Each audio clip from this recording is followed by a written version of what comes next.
আমি আমার জীবনে চলার পথে স্বার্থপর মানুষগুলা বেশি দেখেছি, যারা নিজের প্রয়োজনে কথা বলেছে, নিজের প্রয়োজনে দেখা করেছে, যখন যেটা প্রয়োজন হয়েছে মনে করেছে, কিন্তু তাকে আমি আমার কোনো সুখে দুঃখে পাইনি, কিন্তু তারা বলে আমি দেখেছি, আমি করেছি।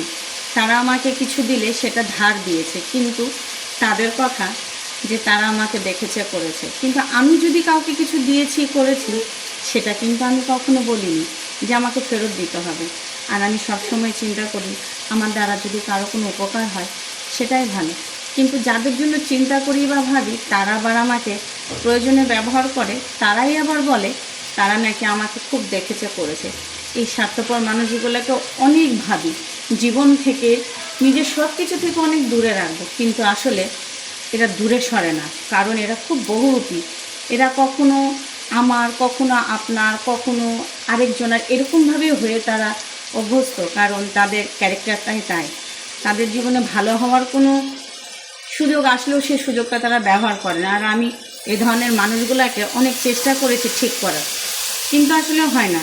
যখন দেখে আমাকে কোনো কথা ক্লিক করে বা বলে তাদের কাজ হয় না, তখন আরেক জায়গাতে তাদের এই কারনামাগুলো সাজাতে চায়। এই ধরনের মানুষগুলোর কাছ থেকে দূরে থাকাই ভালো। আর আমি আসলে এখন ঠেকতে ঠেকতে এদের কাছ থেকে অনেকটা দূরে সরে গেছি, আর চেষ্টা করব আরও সরে যাওয়ার।